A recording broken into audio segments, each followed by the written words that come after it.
ভারতের সংসদে এবার শেখ হাসিনাকে বাংলাদেশে প্রত্যাবর্তনের বিষয়ে একজন বক্তা বক্তব্য রাখেন। সরাসরি চলুন দেখে আসি। আমাদের পার্শ্ববর্তী বাংলাদেশের প্রধানমন্ত্রী শেখ হাসিনাকে জোরপূর্বক ক্ষমতা থেকে সরানো হয়েছে। তিনি নিজে থেকে পদত্যাগ করেননি। অতএব আমাদের প্রধানমন্ত্রী নরেন্দ্র মোদীকে অনুরোধ করব অতি দ্রুত তাকে তার দেশে পূর্ণ মর্যাদায় ক্ষমতায় বসানো। আসসালামু আলাইকুম ভিউয়ার্স, দেশ ও দেশের বাহির থেকে যারা আমার ভিডিওটি প্লে করেছেন জানাচ্ছি আন্তরিক শুভেচ্ছা অভিনন্দন। আশা করি সবাই ভালো আছেন, সুস্থ আছেন, আলহামদুলিল্লাহ। তো ভিউয়ার্স, বাংলাদেশের ত্রয়োদশ সংসদ নির্বাচনের মাধ্যমে নতুন ক্ষমতায়ন এবং প্রধানমন্ত্রীত্বের দায়ভার গ্রহণ করেন জনাব তারেক রহমান। তারেক রহমানের অধিবেশন এবং সংসদ থেকেই এবার সরাসরি ভারতকে শেখ হাসিনার প্রত্যাবর্তন নিয়ে নানা ধরনের ইস্যু তোলা হয়েছে, এমনকি চিঠি পর্যন্ত প্রেরণ করা হয়েছে। তবে এবার শেখ হাসিনাকে প্রত্যাবর্তন বা ফিরিয়ে দেওয়ার ক্ষেত্রে এবার দিল্লির নরম সুর দেখিয়েছেন এবং অতি বিলম্বে শেখ হাসিনাকে বাংলাদেশে হস্তান্তর করতে যাচ্ছেন। কিন্তু তার আগেই সোশ্যাল মিডিয়াতে অনেকে ফটো কাটে দেখা যাচ্ছে শেখ হাসিনার সেই বিধ্বস্ত ছবি, যেখানে তিনি অসুস্থতার কারণে হাসপাতালে চিকিৎসাধীন অবস্থায় রয়েছেন। আসুন এটার কতটুকু ভিত্তি এবং কত দ্রুত তারেক রহমান শেখ হাসিনাকে বাংলাদেশে ফিরিয়ে আনছেন, দিল্লির নরম সুরটা কতটা কাজে লাগবে এবার হাসিনাকে প্রত্যাবর্তন করাতে, বিস্তারিত জানবো রিপোর্টে। ভিডিওতে যাওয়ার আগে ছোট রিকোয়েস্ট থাকবে, যারা চ্যানেলটি সাবস্ক্রাইব করেননি সকল আপডেট সবার আগে জানতে অবশ্যই চ্যানেলটি সাবস্ক্রাইব করে পাশে রাখবেন। দর্শক আসুন স্ক্রিনে। ভারতের সংসদে এবার শেখ হাসিনাকে বাংলাদেশে প্রত্যাবর্তনের বিষয়ে একজন বক্তা বক্তব্য রাখেন। সরাসরি চলুন দেখে আসি। আমাদের পার্শ্ববর্তী বাংলাদেশের প্রধানমন্ত্রী শেখ হাসিনাকে জোরপূর্বক ক্ষমতা থেকে সরানো হয়েছে। তিনি নিজে থেকে পদত্যাগ করেননি। অতএব আমাদের প্রধানমন্ত্রী নরেন্দ্র মোদীকে অনুরোধ করব অতি দ্রুত তাকে তার দেশে পূর্ণ মর্যাদায় ক্ষমতায় বসানোর জন্য। Question was regarding Sheikh Hasina. The request is being examined as part of ongoing judicial and internal legal processes. Further, both sides exchange views on regional and global issues of mutual interest.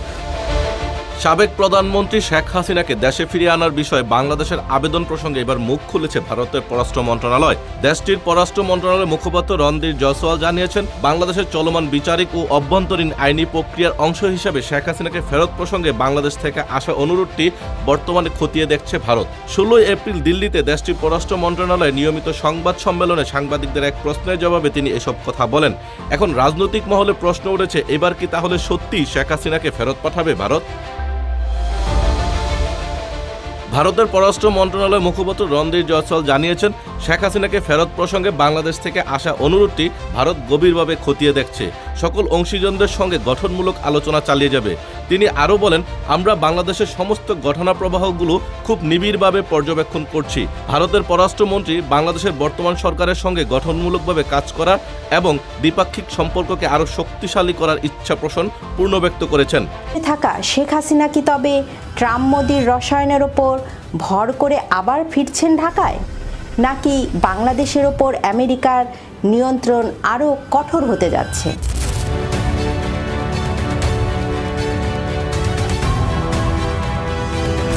14 April Bangladesh যখন বাংলা নববর্ষ উদযাপনে ব্যস্ত, ঠিক তখনই ভারতের প্রধানমন্ত্রী নরেন্দ্র মোদী এবং মার্কিন প্রেসিডেন্ট ডোনাল্ড ট্রাম্পের মধ্যে প্রায় 40 মিনিট কথা হয়। হোয়াইট হাউস থেকে জানানো হয় আলোচনা হচ্ছে মধ্যপ্রাচ্যের পরিস্থিতি এবং হরমুজ প্রণালীর নিরাপত্তা নিয়ে। কিন্তু কূটনৈতিক বিশ্লেষকদের নজর কেড়েছে মার্কিন রাষ্ট্রদূত সার্জিও গোরের একটি মন্তব্য। তিনি বলেছেন, প্রেসিডেন্ট ট্রাম্প মোদিকে নিয়মিত সব কিছু খবর জানান। ভাবুন তো, বিশ্বের সবচেয়ে ক্ষমতাধর মানুষটি ভারতের প্রধানমন্ত্রীকে বলছেন, উই অল লাভ ইউ, অর্থাৎ আমরা সবাই আপনাকে ভালোবাসি। এই ভালোবাসা কি কেবল ব্যক্তিগত, নাকি এর আড়ালে লুকিয়ে আছে দক্ষিণ এশিয়ায় ভারতের হাতকে শক্তিশালী করার কোনো গোপন গ্রিন সিগন্যাল? চলুন একটু পেছনে ফিরে তাকানো যায়। নিষিদ্ধ হয়েছে, দলটিকে ছাড়াই নির্বাচন হয়েছে এবং বিএনপি ক্ষমতায় বসেছে। শেখ হাসিনা দিল্লিতে বসে বারবার ফেরার ঘোষণা দিলেও মাঠের পরিস্থিতি ছিল প্রতিকূল, কারণ ওয়াশিংটনে গ্রিন সিগন্যাল ছাড়া দিল্লির পক্ষে বাংলাদেশের অভ্যন্তরীণ বিষয়ে হস্তক্ষেপ করা প্রায় অসম্ভব হয়ে পড়েছিল। তাহলে ট্রাম্প মোদির এই 40 মিনিটের ফোনালাপ কেন এখন গুরুত্বপূর্ণ? প্রথমত, ট্রাম্পের সেই ভালোবাসা প্রকাশের অর্থ হলো ট্রাম্প প্রশাসন এখন ভারতকে দক্ষিণ এশিয়ার লিডার হিসাবে পূর্ণ স্বীকৃতি দিচ্ছে। দ্বিতীয়ত, মধ্যপ্রাচ্য নিয়ে আলোচনার আড়ালে বাংলাদেশ ইস্যু অবধারিতভাবে এসেছে। কারণ দক্ষিণ এশিয়ায় ভারতের নিরাপত্তা বিঘ্নিত হওয়া মানে আমেরিকার কৌশলগত ক্ষতি। তৃতীয়ত, বাংলাদেশ যদি চীনের সঙ্গে বেশি ঘনিষ্ঠ হয় বা রাজনৈতিক স্বার্থের সাথে না মেলে, তবে ট্রাম্প খুব সহজেই ভারতকে বলবেন আপনারাই ব্যবস্থা নিন। এখন প্রশ্ন হলো, মোদি কি ট্রাম্পকে রাজি করাতে পেরেছেন? শেখ হাসিনা কি ফিরতে পারবেন? সমীকরণটি কিন্তু জটিল। মোদি যদি ট্রাম্পকে বোঝাতে পারেন যে বাংলাদেশের বর্তমান অবস্থা ভারতের জাতীয় নিরাপত্তার জন্য হুমকি, তবে আমেরিকা হয়তো ভারতের ওপর থেকে চাপ কমিয়ে নেবে।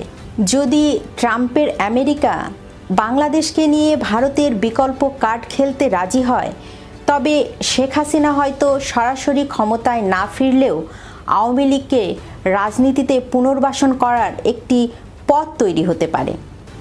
আর সেই পথ ধরেই শেখ হাসিনার ফেরা সম্ভব। তবে মনে রাখতে হবে, বাংলাদেশের বর্তমান সরকার এবং প্রধান রাজনৈতিক দল বিএনপি এখন আমেরিকার সরাসরি সমর্থনে কাজ করছে। এই দেয়াল টপকানো শেখ হাসিনার জন্য খুব একটা সহজ হবে না। ভূরাজনীতিতে চিরস্থায়ী কোনো বন্ধু নেই, নেই কোনো চিরস্থায়ী শত্রু। আজ ট্রাম্প যে ভালোবাসা মোদির প্রতি দেখাচ্ছেন, তার ফলশ্রুতিতে বাংলাদেশের মাটিতে কোনো বড় পরিবর্তন আসে কিনা তা দেখার জন্য আমাদের আরও কিছুদিন অপেক্ষা করতে হবে। তবে এটুকু নিশ্চিত, ওয়াশিংটন এবং দিল্লির রসায়ন যতটা গাঢ় হবে, ঢাকার রাজনীতিতে ভারতের প্রভাব ততটাই শক্তিশালী হবে।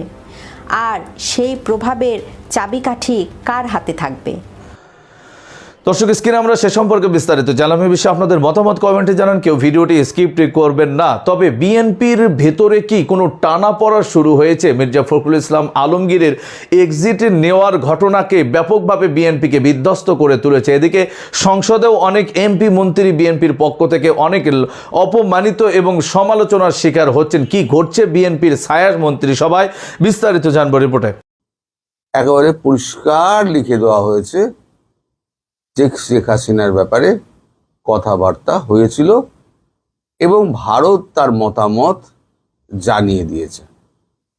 কোথায় কুয়েত যাবে, না কাতার যাবে, না আরব আমিরশাহী যাবে, না দুবাই যাবে, কোথায় যাবে, বা শেখ হাসিনাকে নিয়ে কি ভাবছে ভারত, তার পরিষ্কার একটা খবর আপনাদের আমি দেখিয়ে দেব ছাপার অক্ষরে। আগে দেখে নিন ডেট লাইনটা, 17 এপ্রিল নয়াদিল্লি। ডেট লাইনটা ভালো করে দেখে নিন, 17 এপ্রিল নয়াদিল্লি। আজকে হচ্ছে 18 তারিখ। খবরটা কালকে হয়েছে রাত্রিবেলা, আজকে ছাপা হয়েছে। লেখা হচ্ছে হাসিনাকে প্রত্যর্পণ, সব দিক খতিয়ে দেখছে দিল্লি। তাহলে আগে যে খতিয়ে দেখার ব্যাপারটা, আমরা আইনগত বিষয়গুলো খতিয়ে দেখছি, সেই একই জিনিস আবার নতুন করে পুরনো মদ নতুন বোতলে ঢালা হয়েছে। লেখা হচ্ছে বাংলাদেশের প্রাক্তন প্রধানমন্ত্রী তথা আওয়ামী লীগ নেত্রী শেখ হাসিনার প্রত্যর্পণের বিষয়ে বিচার বিভাগীয় এবং আইনি প্রক্রিয়ার দিকটি খতিয়ে দেখছে ভারত। আজ এক প্রশ্নের উত্তরে একথা জানিয়েছেন বিদেশ মন্ত্রকের মুখপাত্র রণদীপ জয়সওয়াল। আমি বলেছিলাম রণদীপ জয়সওয়াল একটা স্টেটমেন্ট দেবেন। তার কথায় প্রত্যর্পণের বাংলাদেশ সরকারের পক্ষ থেকে অনুরোধ খতিয়ে দেখা হচ্ছে চলতি বিচার বিভাগীয় এবং আইনি প্রক্রিয়ার অংশ হিসেবে। এ ব্যাপারে স্বার্থ জড়িত রয়েছে এমন সব পক্ষের সঙ্গে গঠনমূলকভাবে আমরা কথাবার্তা চালাচ্ছি। এবার ভালো করে মন দিয়ে শুনুন। কূটনৈতিক মহলের মতে হাসিনাকে প্রত্যর্পণের প্রশ্নে ভারত তার অবস্থানের প্রতিধ্বনি করল সম্প্রতি বাংলাদেশের নির্বাচিত সরকারের বিদেশমন্ত্রী খলিলুর রহমান নয়াদিল্লিতে এসে শেখ হাসিনার প্রত্যর্পণের বিষয়টি নিয়ে ফের আর্জি জানিয়েছিলেন নয়াদিল্লির কাছে। এই যে লাল দাগ দেওয়া অংশটি না, আপনারা ভালো করে পড়ুন। ওপরে দেখছি 17ই এপ্রিল, লাল দাগ দেওয়া অংশটি পড়ুন। আমি যা বললাম সেটাই এখানে লেখা আছে কিনা। অর্থাৎ আমি যে খবরটা বলেছিলাম না, যে এখানে এসে প্রথম ওই প্রশ্নটি করে খলিলুর রহমান যে অস্বস্তিতে পড়েছিলেন, সেটা তিনি সম্পূর্ণ চেপে গিয়েছেন। এবং এটা নিয়ে আপনার দেশের বেশ কিছু ইউটিউবার আমার বিরুদ্ধে অনেক রকম কথা বলেছেন। তারা এও বলেছেন, যারা এসছিলেন তাদের সঙ্গে কথা বলে তারা নিশ্চিত হয়েছেন এই খবরটি হচ্ছে সম্পূর্ণ ভুয়া। অবশেষে খবরের কাগজ বলে দিচ্ছে সেদিনকে কি হয়েছিল। এবার খবরটা পুরোটা পড়ি। আপনারা সব চাইছেন তো ভারতবর্ষের কাছ থেকে, কেন ভারতবর্ষ দেবে না? পুরোটা পড়ি খবরটা। বাংলাদেশ সংক্রান্ত আরো একটি প্রশ্নের জবাব দিয়েছেন জয়সওয়াল। এই মাসেই বাংলাদেশের সংসদে একটি আইন পাশ করা হয়েছে যা আওয়ামী লীগকে নিষিদ্ধের বিষয়টিকে আইনি নিশ্চয়তা দেবে বলে মনে করা হচ্ছে।